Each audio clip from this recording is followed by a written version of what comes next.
She thought the man she married would save her. Instead, he almost destroyed her. So she ran, bleeding, terrified, desperate, onto the first plane she could find, and sat beside a stranger whose eyes were colder than the storm she'd escaped. She didn't know his name. She didn't know his past. And she definitely didn't know. He wasn't human. This is the story of a woman who escaped a monster, only to meet something far more dangerous, and far more willing to protect her. Alright, before we start, where in the world are you watching this from? Let's light up the comments. The Moretti mansion was too quiet. Not peaceful quiet, the dangerous kind, the kind that made the walls feel like they were holding their breath, waiting for something terrible to happen. Lena Moretti stood in the darkened bathroom, one hand against the cold marble sink, the other pressed over the bruise blooming on her ribs. She breathed in short, sharp bursts like someone trying not to drown. Downstairs, she could still hear the echo of the last slammed door. Adrian Moretti, her husband, billionaire, genius and monster, had left for the night, furious about a business report she didn't understand and hadn't even seen. He always needed someone to blame. Tonight it was her. "You embarrass me," he had hissed. "You make me look weak." He had grabbed her arm so hard she felt the bones grind. When he threw her against the counter, the pain burst across her ribs like fire. Then he left her on the floor and walked away as if she were nothing. Lena stared at her reflection now. Pale skin, tired eyes, a thin woman who no longer recognized herself. "How did I become this?" she whispered. She knew the answer. Little by little. Bruise by bruise. Lie by lie. But tonight felt different. Something in her chest had snapped, clean and sharp. It wasn't anger. It wasn't revenge. It was clarity. She couldn't survive another day here. She couldn't keep waiting for him to calm down or change or love her again. She had to run. And she had to run tonight. Her hands shook as she pulled open the bottom drawer of the sink cabinet. Behind cleaning supplies, taped to the back panel, was a small waterproof pouch. Inside it was her escape plan. Hidden phone. Cash she'd saved for almost a year. Fake ID. And a single bus ticket. No destination printed, bought under a different name. She'd been too afraid to use any of it. Till now. She clutched the pouch to her chest, letting herself breathe just once before moving. "Do it now," she whispered. "Before you lose your courage." She walked to the bedroom, careful not to let the floorboards creak. The mansion was huge, but sound traveled strangely here, bouncing off stone walls and mirrors like secrets. She grabbed the simple clothes she'd hidden in the back of her closet. Black jeans, a plain hoodie, sneakers instead of heels. Clothes Adrian hated. Clothes she loved. Her heart pounded in her ears as she slid her feet into the sneakers. 3 floors below, the security team sat at their stations. Usually she would be watched. But tonight the cameras on the east wing had gone dark. She didn't know why. She didn't question it. Every second counted. She took the staircase instead of the elevator. Every step felt like a countdown. On the first floor she paused, pressing her back to the wall to listen. Nothing. No guards in the hall. No servants. No angry footsteps approaching. Just silence. She slipped past the kitchen, past the grand piano she was forced to play at parties, past the glass table Adrian had once smashed during an argument she couldn't even remember. When she reached the side door, her hand froze above the lock. "If he catches me." Well, she didn't finish the thought. She forced the key into the lock, turned it slowly. Click. The sound was small, but it felt like thunder in the silent house. "Please," she breathed. "Please don't wake up." She pushed the door open and stepped into the night. Cold air hit her face like freedom. The driveway was long and wide enough to land a helicopter. The gates were tall and black, topped with spikes that glinted in the moonlight. The guard on night duty sat inside the booth, head nodding as he scrolled his phone.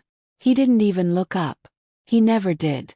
Adrian always said, "Lena won't run. She doesn't have the guts." He was wrong. She stepped off the porch and walked fast but steady across the gravel. Every crunch beneath her feet made her heart race harder. At the gate, she took the smaller pedestrian exit. The code panel glowed red in the dark. She typed the numbers she'd memorized years ago. 2 to 7, 1 to 9. For a second nothing happened. Beep. The lock clicked open. Lena slipped through, pulled the gate closed behind her, and stepped onto the empty road. No guards, no cameras, no alarms. Just silence, wind, and the pounding of her heart. She didn't look back. She walked until the mansion disappeared behind trees. Then she dialed the number on the hidden phone. A rideshare car pulled up 10 minutes later. The driver, a middle-aged woman with soft eyes, looked at Lena through the window. "You okay, honey?" she asked. "Yes," Lena lied. "Airport, please." The woman nodded, and the car drove into the night. Lena looked out the window and whispered to herself, "It's time to live." O'Hare Airport at dawn looked like a different world. Bright lights, rolling suitcases, tired travelers, and the constant smell of coffee and exhaustion. Lena moved through it like a ghost. She kept her hood up, her eyes down, one hand gripping the strap of her worn backpack. Every face felt like danger. Every loud voice made her flinch. She bought the first ticket she could afford. One way, cheap seat, no questions asked. "Gate C22, the clerk said. "Thank you," Lena whispered. She waited near the wall, her knees bouncing, her heart never slowing. When her flight was called, she almost didn't stand up. Her legs felt too weak, her fear too heavy. But she forced herself to walk down the jet bridge, step by step, as if she were walking toward a new life. Row 16, seat A. Window. She slid into her seat and pressed her forehead against the cool plastic window. "Just breathe," she whispered. The aisle rustled with people boarding. Then she felt it. A shift in the air. Like the temperature had dropped. Like someone had stepped through a door only he could see. A man stopped beside her row. He was tall, taller than anyone had a right to be. With black hair, sharp cheekbones, and cool silver eyes that looked too calm, too focused, too old. He wore a dark coat and gloves despite the warm cabin. "Excuse me," he said, voice low and smooth. "I believe I'm in 16B. Lena moved her legs so he could pass. He sat beside her without looking at her. His movements quiet, controlled, almost graceful. But something about him felt dangerous. Not the kind of danger Adrian carried. Loud, angry, messy. This was different. This man carried danger the way kings carried crowns. Lena tried not to stare, but it was impossible. He didn't scroll his phone, didn't fidget, didn't even seem to breathe. He just sat, still and silent, eyes on the aisle.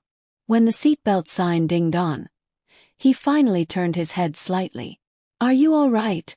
he asked, voice soft but sharp at the same time. Lena stiffened. "I'm fine. Are you?" His eyes flicked to her hands, shaking slightly. "Your heartbeat says otherwise." She swallowed hard. I'm just nervous." He didn't push.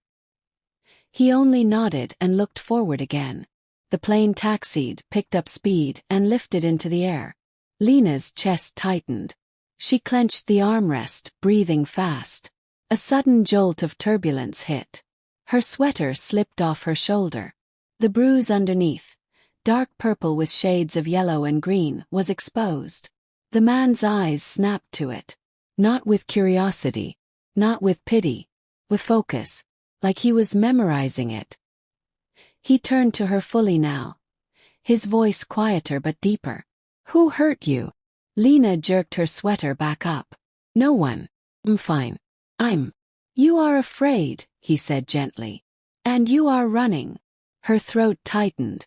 She didn't respond. He shifted slightly, angling his body toward her. Not threatening, not invasive, simply offering something like safety. "If you need to lean on something," he said softly, "my shoulder is right here." Lena froze. She hadn't touched another person in comfort for years.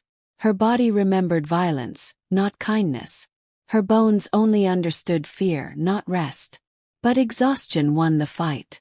Slowly, carefully, she leaned into him. His shoulder was cool but steady, like marble warmed by moonlight.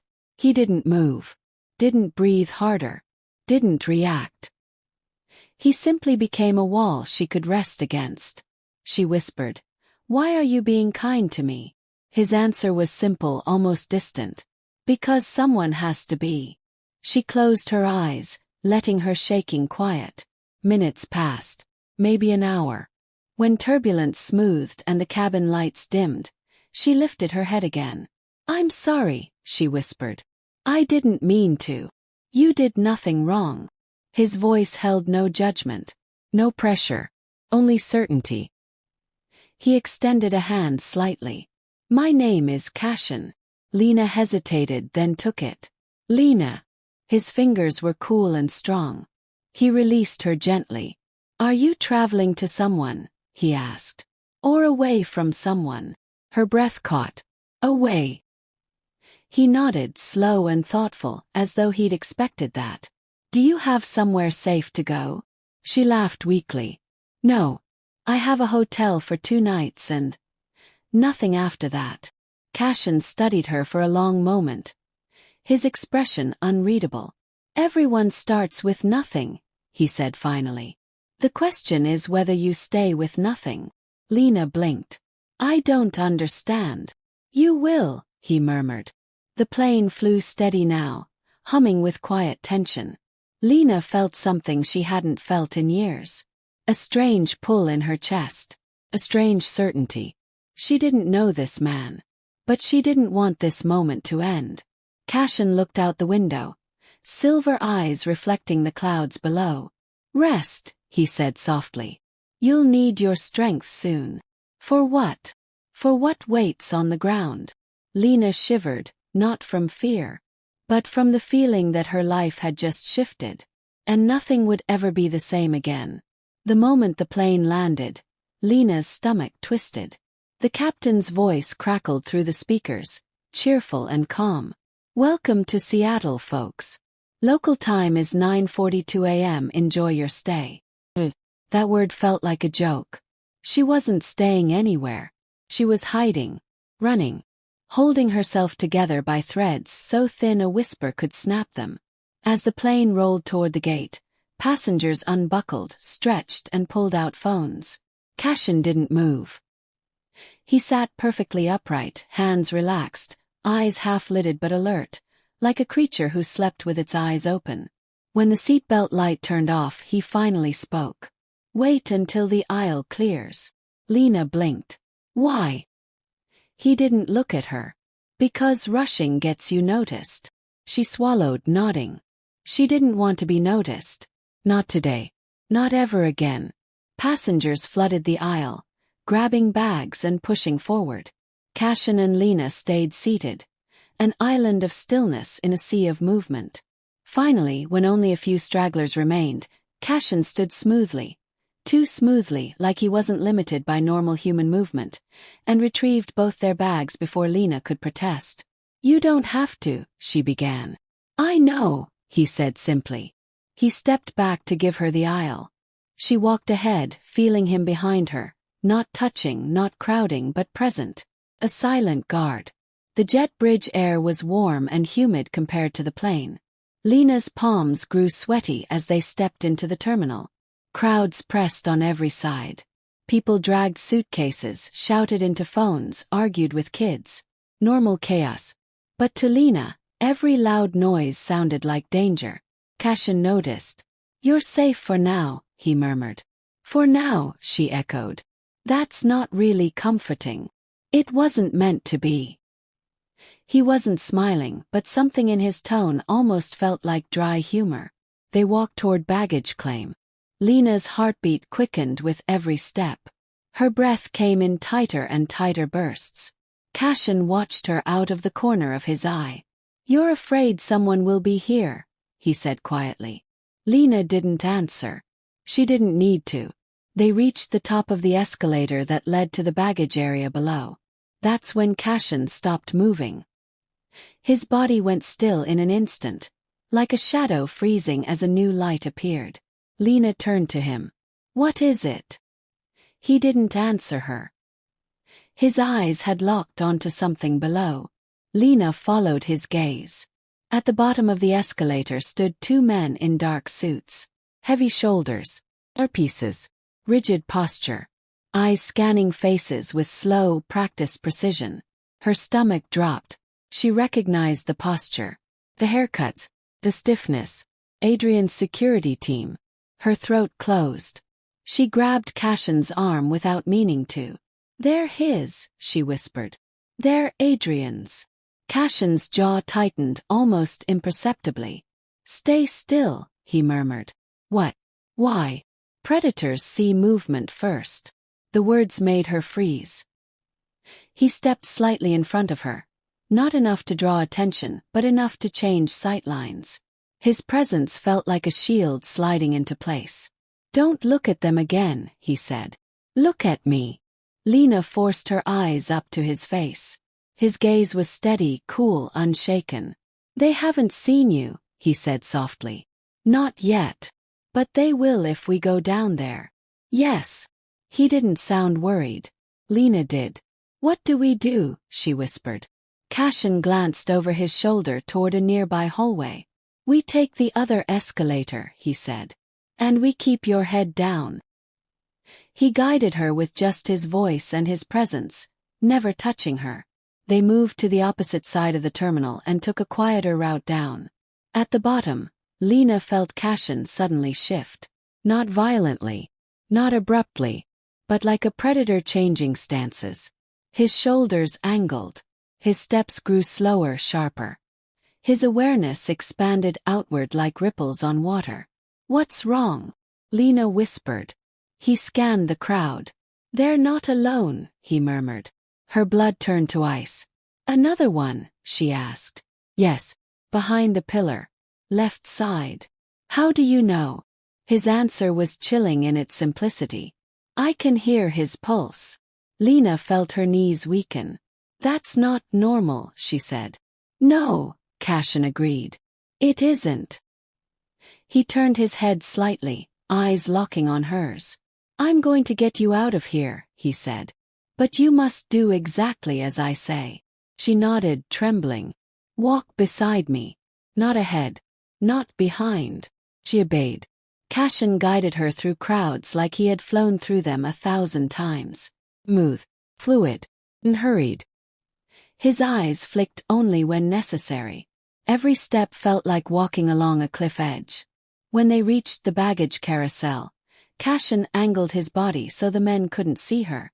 Lena spotted her small backpack on the conveyor but didn't dare move. Cashin nodded once. "Get it," he murmured.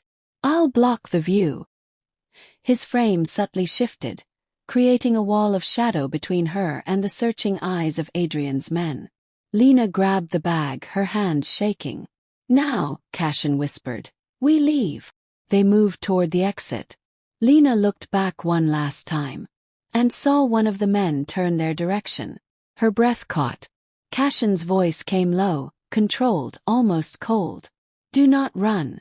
"I'm not." "Don't even think about running," he corrected. "It changes your posture. They'll see fear." She swallowed hard. He pushed open the exit door, leading her outside into a blast of cold air and roaring traffic.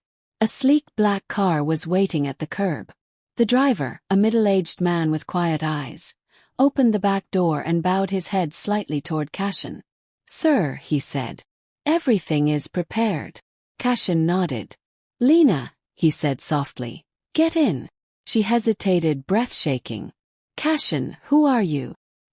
He met her gaze with eyes that seemed older than time. "Someone who doesn't let men like your husband win." Then he said more quietly, "Get in. You're safe now." She believed him. She didn't know why. She didn't know how. She just did. And she climbed into the car without looking back. The city blurred past the windows as the car sped through Seattle's morning traffic. Rain blurred the glass, turning headlights into streaks of gold and red.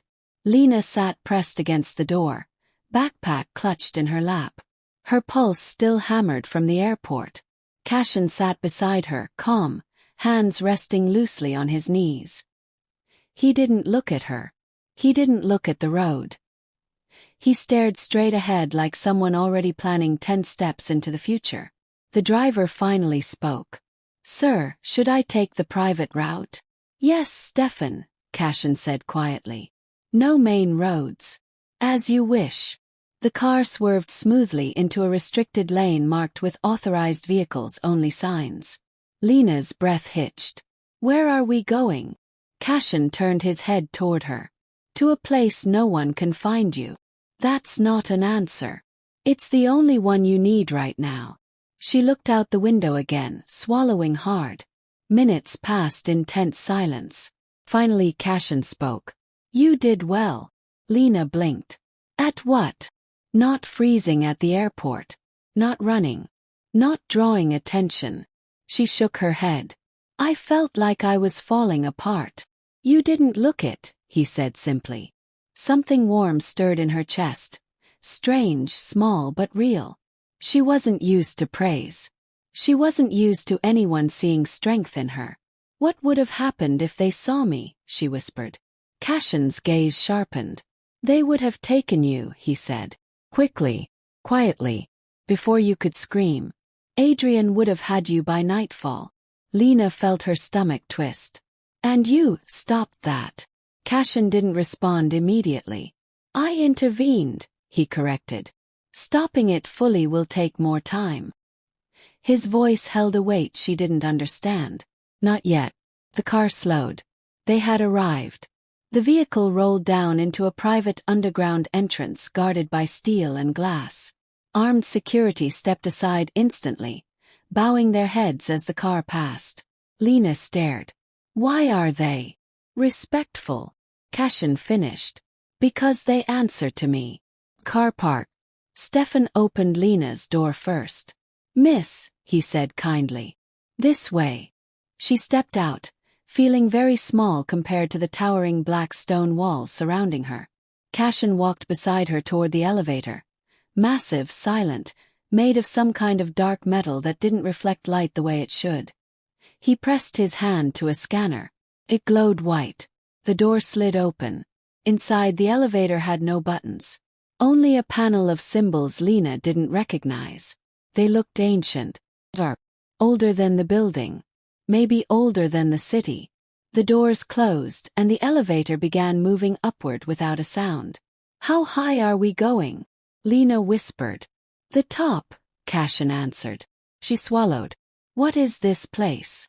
"My home." The elevator dinged softly. When the doors opened, Lena stepped into a penthouse so huge and silent it felt like a cathedral. Floor-to-ceiling windows wrapped around the entire space. Rain streaked down the glass, painting the cloudy skyline in silver. Black marble floors gleamed. Soft lights glowed from walls carved with patterns she didn't recognize. A piano sat in the corner, not for show but played recently. Bookshelves stretched to the ceiling, filled with old volumes. The air felt different. Heavy. Sacred. Lena whispered. "It looks like another world." Cashin stepped inside, shrugging off his coat.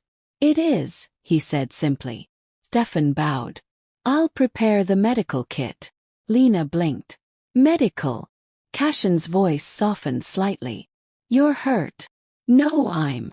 "You're hurt," he repeated gently but firmly. She didn't argue again. Stefan returned minutes later with bandages, antiseptic, and pain medication. Cashin guided Lena to the sofa. "Sit," he said.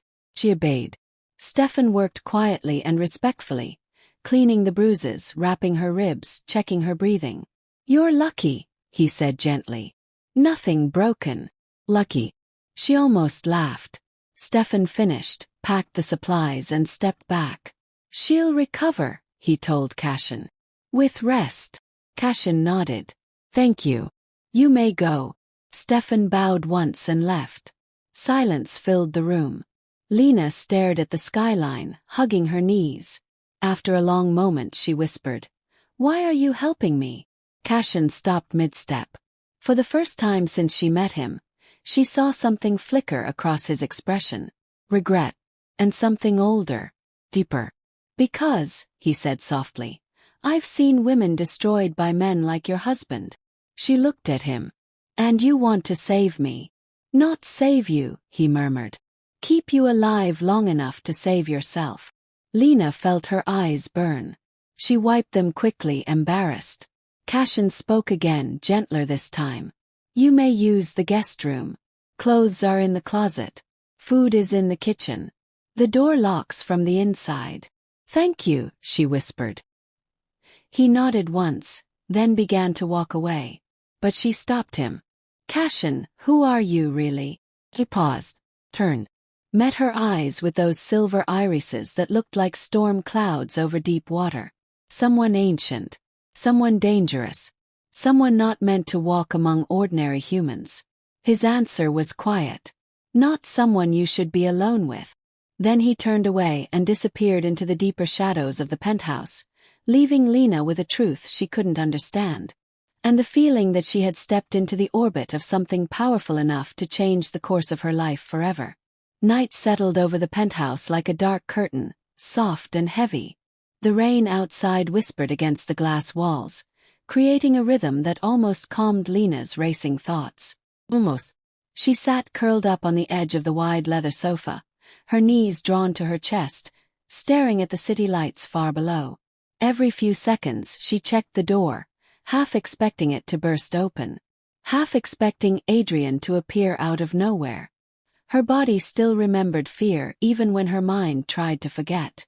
Cashin stood across the room near the window, his back to her, as still as a statue carved from shadow and moonlight. He didn't pace, didn't fidget, didn't shift. He simply watched the city, arms folded loosely behind him. Do you ever move? Lena asked softly. Cashin didn't turn, but his voice carried across the silence. When necessary. That sounds like. You don't need to. Sometimes I don't.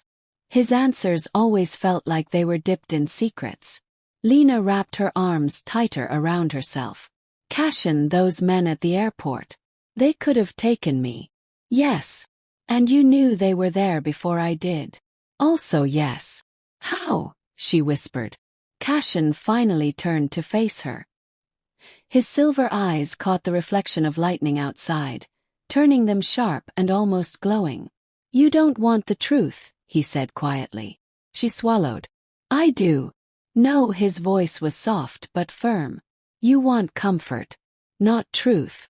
I'm not a child, she said, heat creeping into her voice. And truth is not kind, he answered.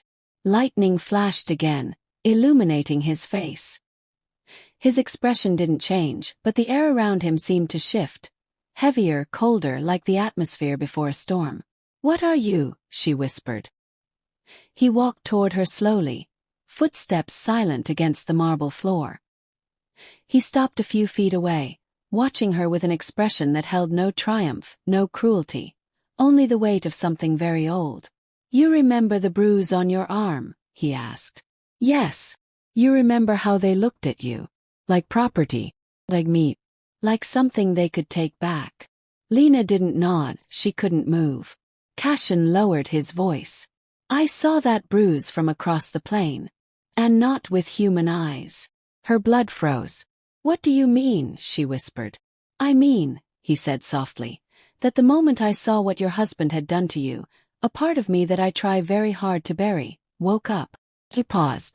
That part of me does not belong to this world. The words struck her like cold wind. Cashin, what are you saying? He inhaled slowly. His first deep breath she'd ever seen him take. When he exhaled, the lights in the room flickered, just barely. Lena, he said, I am not human. Her heart thudded painfully. You're joking. I don't joke. He stepped closer. His shadow stretched across the floor, not quite matching the shape of his body. Its edges blurred and curled like smoke. Lena's breath hitched. Cashin watched her carefully, as if deciding how much truth she could take. I was born before this country existed, he said quietly. Before your language existed. Before this city was even dirt and trees. How old are you? She whispered. Old enough, he answered. And what are you? Lightning flashed again. This time Lena saw something, just a flicker, move behind his eyes. Something dark, something ancient, something with wings made of ash and memory. "I am one of the fallen," he said softly. Lena blinked, her whole body turning cold. "A fallen what?" Cashin didn't smile, didn't speak dramatically. He simply told the truth. "An angel." Her breath stopped. No laughter, no disbelief. Just a heavy silence between them, stretching out like a path she didn't know how to walk. "You're lying," she whispered. "I wish I were. But angels aren't, they don't, that's impossible." Cashin crouched in front of her so they were at eye level. "Does anything about me feel possible?" Lena opened her mouth, then closed it. She remembered the airport, his speed, his perception, his stillness, the way the lights seemed to bend around him, the way he hadn't blinked for minutes. She whispered, "If you're an angel, why do you live here? In a penthouse. Why hide?" Cashin stood again, his voice softer now. "Because I am no longer welcome where I came from." His silver eyes darkened. "I fell a long time ago. I broke laws older than stone. I walk the earth as punishment." "What laws?" she whispered. He turned away. "The law of interference." Lena frowned. "Interference?" "Yes." His voice dropped. "I am forbidden to intervene in human conflict. Forbidden to alter someone's fate. Forbidden to influence mortal lives." He looked at her then, fully, deeply, painfully. "And I broke that rule when I protected you." Her chest tightened. "Why?" Cashin answered without hesitation. "Because what was done to you should never be done to anyone." The room trembled faintly, not from thunder but from something inside him. "And because," he said quietly, "I couldn't watch another woman be destroyed by a man who thinks he's untouchable." Lena swallowed, voice trembling. "What happens to you now?" "Because you helped me." Cashin looked away, gaze distant. "Consequences," he murmured. "But I accept them." "Why?" she whispered. He turned back to her, eyes softening in a way that almost broke her. "Because you deserve to be free." Her breath caught. "And because," he added, "your husband has made himself my enemy." Lena shivered, not from fear, but from the quiet promise in his voice. "What does that mean?" "It means," Cashin said, voice low, "that Adrian will find his world collapsing around him, brick by brick, piece by piece, until he has nothing left to take from you." Lena finally whispered the question that had lived in her chest since they met. "Why do you care?" Cashin held her gaze for a long moment. "Because I know what monsters look like," he said. "And Adrian Moretti is not the worst one I have faced." A shiver traveled down her spine. "But I won't let him win." His voice deepened, darkened like thunder rolling far away. "I will not let him touch you again." Lena's heart beat painfully in her chest. In that moment, she understood something terrifying and beautiful. Cashin wasn't protecting her because she was weak. He was protecting her because someone powerful had finally noticed the war she'd been fighting alone. And he refused to let her lose. The next morning arrived in a gray blanket of rain and cold. Lena woke in the guest room, startled by the quiet. No footsteps, no shouting, no slamming doors, only calm. She sat up slowly, wincing at the ache in her ribs. For a moment she forgot where she was. Forgot she was safe. Forgot Adrian's house was miles away. Then she remembered Cashin. She found him in the kitchen, standing perfectly still with a mug of something dark, red, and steaming in his hand. He wasn't drinking it, just holding it as if absorbing warmth he didn't really need. "Good morning," he said without turning. "Good morning." She rubbed her eyes. "How did you know I was here?" "I heard your heartbeat." She blinked. "That's disturbing." Cashin didn't deny it. He simply set the cup down. "Sit," he said. She sat. Stefan appeared, placed a plate of warm food in front of her, bowed, and left silently. Cashin watched her with an unreadable expression. "You need strength," he said. "For what?" Lena asked, picking up a fork. For what comes next? Before she could ask more, Cashin reached into his coat and pulled out a small tablet device.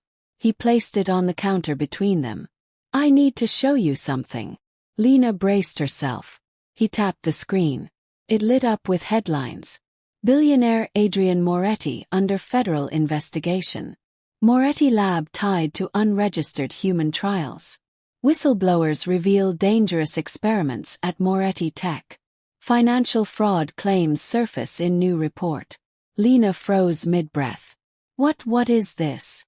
Your husband's empire, Cashin said calmly, beginning to fall apart. She stared at the headlines, shock flooding her. How? Who leaked this? Why now? Cashin didn't blink. I did. Her fork clattered against the plate. You. How? Access. He tapped the screen again. Information. Connections. Witnesses who've been waiting for years to speak if someone strong enough protected them. Lena stared at him in disbelief. You did all of this in one night? Yes, Cashin said. How? Easily. Lena stared. You're insane, she whispered. Cashin tilted his head slightly. No. I'm thorough. But why? Why help strangers? Why fight for people you don't know? Cashin's gaze darkened. I don't help people. He stepped closer, his voice quiet but heavy. I destroy monsters. Her breath caught. And Adrian is a monster, Cashin said. One who believes he cannot be touched. But you touched him, she whispered. No, Cashin corrected gently. I destroyed his armor. He swiped the screen again. Another headline appeared. Top Moretti executive arrested for bribery. Leaked recordings show Moretti's intimidation tactics. Secret files reveal years of domestic abuse. Lena pressed her hand over her mouth. Her secrets no longer hidden. Her pain no longer silent. Cashin, she whispered. He'll come after me harder now. Cashin nodded once. Yes. Then why do this? Cashin leaned forward until they were eye to eye. Because I want him desperate. Lena's heart thudded. When men like Adrian panic, Cashin said softly, they make mistakes. They expose themselves. They show the world the monster they really are. Lightning flashed outside. Cashin's expression hardened. And when the world sees him clearly, I will crush him completely. Lena stared at him, breath shaking. You're not doing this for me, she whispered. No. His honesty hit her like a slap. You're doing this because Adrian crossed a line, Cashin said. He hurt someone under my protection. Lena felt the words settle deep inside her. Under your protection, she repeated softly. Yes, Cashin said. For now. Her pulse fluttered in her throat. What happens when this is over? She whispered. Cashin looked out the window, voice low. Then you choose what comes next. And you? He didn't answer right away. Finally he said, me. I returned to my exile. He started toward the hallway, then paused. Lena. She looked up. Your husband will fight back, he said. He will use every weapon he has. I know, she whispered. Cashin's eyes darkened like the sky before thunder. Good, he murmured almost to himself. Let him come. He walked away, his shadow stretching long behind him. Lena watched, feeling both safer and more terrified than ever before. Adrian was losing control. Cashin was preparing for war. And she was standing between a monster and a fallen angel who refused to let him win. The world she once knew was collapsing. And for the first time in her life, she wasn't collapsing with it. The rain outside had finally stopped, but Lena felt a different kind of storm building inside the penthouse. Cashin had left early in the morning, disappearing with no explanation, leaving her alone with her thoughts and the heavy silence of the high-rise sanctuary. She spent the first hour pacing, the second sitting at the kitchen counter, staring at untouched food.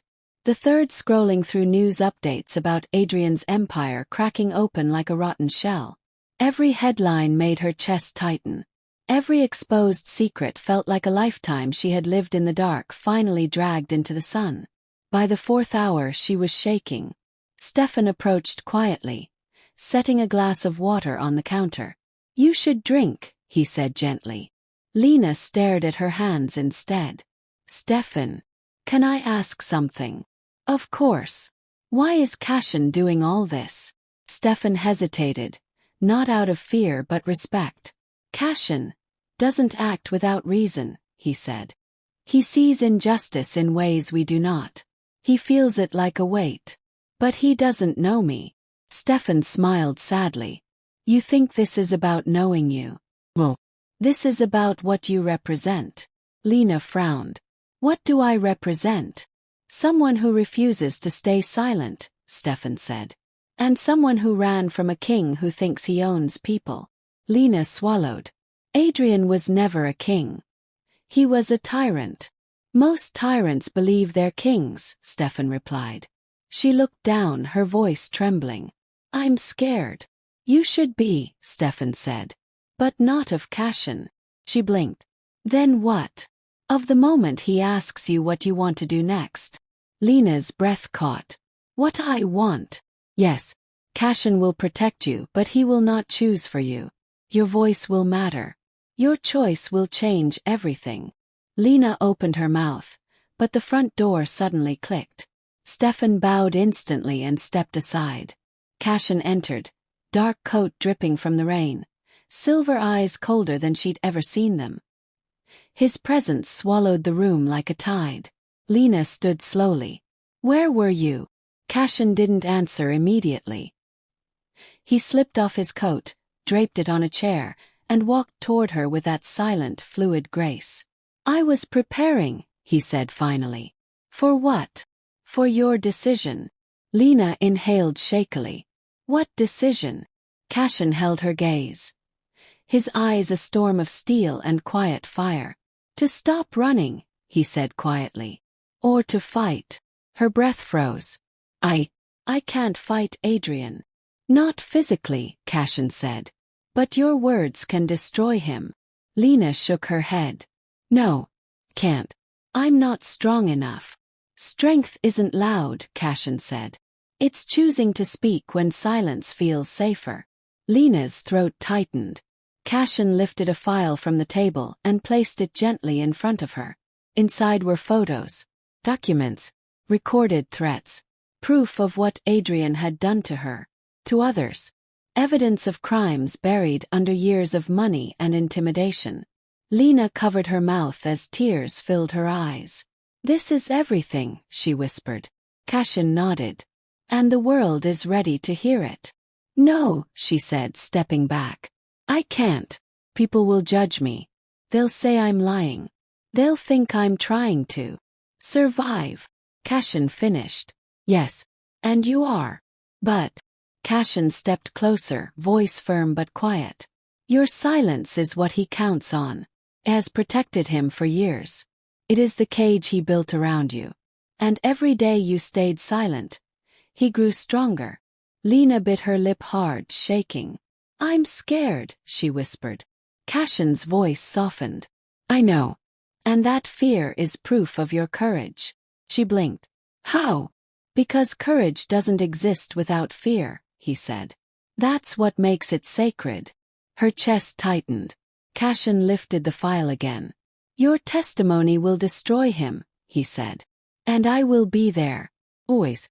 You won't face a single question alone." Lena looked at the file, then at Cashin. Her hands trembled. Her throat burned. She had lived in silence for so long that speaking felt like stepping off a cliff with no wings. But she remembered Adrian's voice, the threats whispered in the dark, the humiliations, the bruises she hid from mirrors. She remembered begging no one for help. She remembered praying to survive another day. And now, she remembered Cashin's words. "You deserve to be free." She inhaled deeply and reached for the file.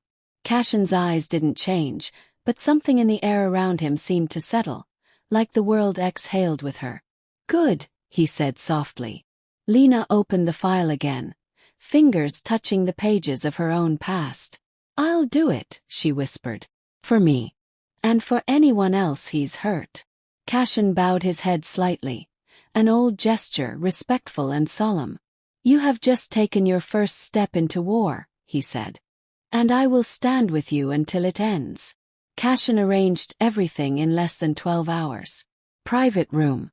A team of federal agents who'd been trying to bring Adrian down for years. A lawyer with a spine made of steel. A reporter known for exposing the rich and corrupt. Lena sat at a long table under soft lights. The air smelled of paper and coffee. Her hands rested on the file Cashin had given her. You can take your time, the agent said. Lena nodded, but her eyes weren't on him. They were on the doorway. Cashin stood there like a pillar, silent, unshakable, eyes never leaving her. He didn't breathe loudly, didn't blink often, didn't shift his weight like a nervous human. He was stillness made into a man. The agent cleared his throat. Mrs. Moretti, whenever you're ready. Just Lena, she whispered. Please. Her voice trembled, but her spine stayed straight. She opened the file and began. She told them about the bruises, the threats, the locked doors, the financial control, the humiliation, the nights full of shouting, the days full of pretending. Her voice didn't rise, didn't break, stayed steady like the slow beat of a drum. Cashin watched her, not with pity but with something deeper, respect, fury, and a quiet promise to never let her be silenced again. When it was over, Lena felt like she had run a marathon barefoot. The agents left. The reporter packed up. The lawyer shook her hand and promised to fight for her rights. Everyone left the room in slow waves. Except Cashin. He didn't move until Lena finally slumped back in her chair and closed her eyes. It's done, she whispered. Cashin stepped closer, slow and deliberate. You did well. Did I? Her voice cracked. Because I feel like I just ripped myself open. You did, Cashin said. That is how truth works. She let out a long breath. I feel like I'm floating. Or falling. You are rising, Cashin said. Lena opened her eyes. He stood inches away, expression calm but fierce. I expected to feel weak, she said. But I don't. I feel lighter. You shed chains, Cashin murmured. Shackles leave scars. But they also leave space for strength. His words moved through her like heat in winter. Thank you, she whispered. For staying. Cashin tilted his head slightly. I told you, he said softly. You won't face a single question alone. Lena felt something shift in the air. Something warm, something charged, something dangerous in a way she didn't fear. She opened her mouth to say more, but the door slammed open. Stefan stepped inside breathless. My lord, he said urgently. We have a problem. Cashin turned instantly, expression sharpening. Speak. Stefan swallowed. Adrian Moretti. He escaped surveillance an hour ago. Lena felt her stomach drop. He what? She whispered. Stefan looked at her with regret. Someone pulled strings. Someone powerful. He's out. Lena's knees weakened. No, she breathed. No, he can't. He'll come for me. Cashin's voice cut through the rising panic like a blade. He will try. His tone didn't waver. And if he does, he continued, he will find me standing between you and his last breath. Lena shivered not from fear, but from the way Cashin said it. Cold, absolute, final. Stefan wasn't finished. My lord, he continued, we have intel that Adrian has already landed in Seattle. The room froze. Lena's blood turned to ice. He's here, she whispered. Cashin didn't blink, didn't breathe, didn't hesitate. Then we end this tonight. He stepped forward, placing a hand on Lena's shoulder. Not forceful, not possessive, but grounding. You stay here, Cashin said. You do not leave. Not for any reason. Cashin, don't go. I must, he said softly. He is hunting. And I am the one he will find. Lena's heart hammered. He'll hurt you. That made Cashin pause. For the first time since she'd met him, a thin, cold smile touched his lips. "No," he said quietly. "He won't." His eyes darkened like a storm swallowing the horizon. "But I will hurt him." Before she could speak again, Cashin turned. Stefan opened the door. Cashin walked through it without a backward glance. The air bending around him. The room dimming as if it sensed power leaving. And Lena realizing. The man she ran from was coming. But the man she ran to was much, much darker. And Adrian had no idea what kind of creature he had challenged. The night spread across the city like spilled ink, thick and silent. Clouds hung low over the streets, smothering the moon, casting everything in a steel-gray gloom that made Seattle look like the underworld. In the penthouse, Lena paced near the massive windows, fingers trembling as she clutched her phone. Every passing car made her jump. Every shadow on the street below felt like Adrian reaching up to drag her back into the darkness. Stefan stayed near the door, posture straight, jaw tight. He wasn't watching her. He was listening. Every sound, every breath, every shift in the apartment's air pressure. Lena finally stopped pacing. "How long has he been gone?" she asked in a hoarse whisper.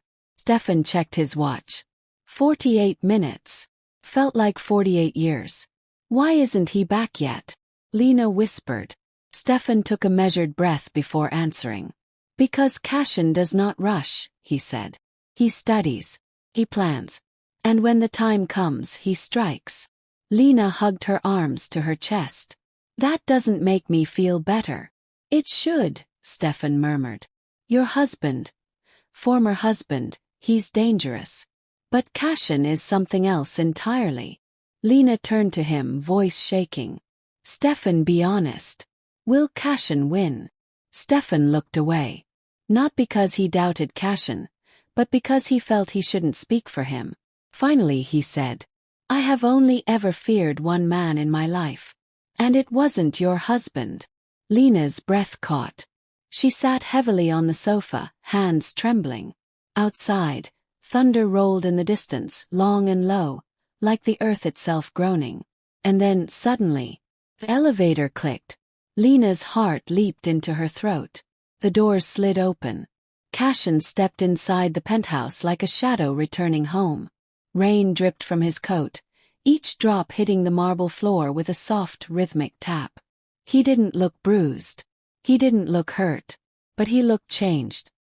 His eyes were darker than before, like silver dipped in ash.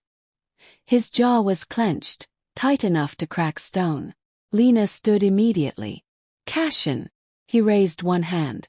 Not to silence her. To steady her. "I'm here," he said. His voice was calm. "To come." Like a storm right before the lightning strike. Lena rushed toward him but stopped a few feet away, unsure whether she should touch him. "What happened? Where is he? What did you do?" Cashin looked at her, eyes sharp yet strangely soft. "I did not kill him," he said.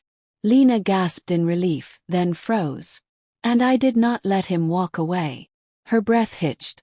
"What do you mean?" Cashin removed his gloves slowly, one finger at a time. "I found him," he said quietly. "He was waiting at the old marina. He brought men. 2 of them. Armed." Lena swallowed, waiting. "They tried to stop me." "What happened to them?" she whispered. "They won't be a problem again." She wasn't sure if he meant injured, unconscious, or something darker. His tone didn't reveal anything. "And Adrian?" Lena asked. Cashin's expression chilled. "He attacked me," he said plainly. "Tried to strike me. Tried to taunt me. Tried to convince himself he still held power. And..." Cashin took a slow breath. "I let him see the truth." Lena's voice trembled. "What truth?" "That he is nothing," Cashin said. "That all his power, his money, his influence, his threats, none of it can protect him anymore. Not from me." A shiver crawled down Lena's spine. "He begged," Cashin added quietly. Lena blinked. "What?" "He begged," Cashin repeated. "He begged for mercy, for forgiveness, for his empire, For you. Lena sat down abruptly. She had feared Adrian for so many years that the idea of him begging, him weakening, felt impossible. What did you do? Lena whispered. I called the police before I arrived, Cashin said. I ensured his arrest would be public and humiliating. When they arrived, he was already on his knees. Lena covered her mouth. He will not touch you again, Cashin said. His bail is revoked. His allies are abandoning him. His lawyers are panicking. His empire has already collapsed. Lena's eyes filled with tears. It's over. Cashin hesitated, a rare pause from him. Yes, he said softly. For now. For now. Lena echoed. He stepped closer, lowering his voice. Men like Adrian don't fade quietly. He will try everything. But today. Cashin's voice dipped into a low, cold certainty. Today he lost. Silence hung between them. Then Lena broke. A sob tore out of her, sharp and sudden. Her knees buckled, and she would have fallen if Cashin hadn't reached out and caught her gently.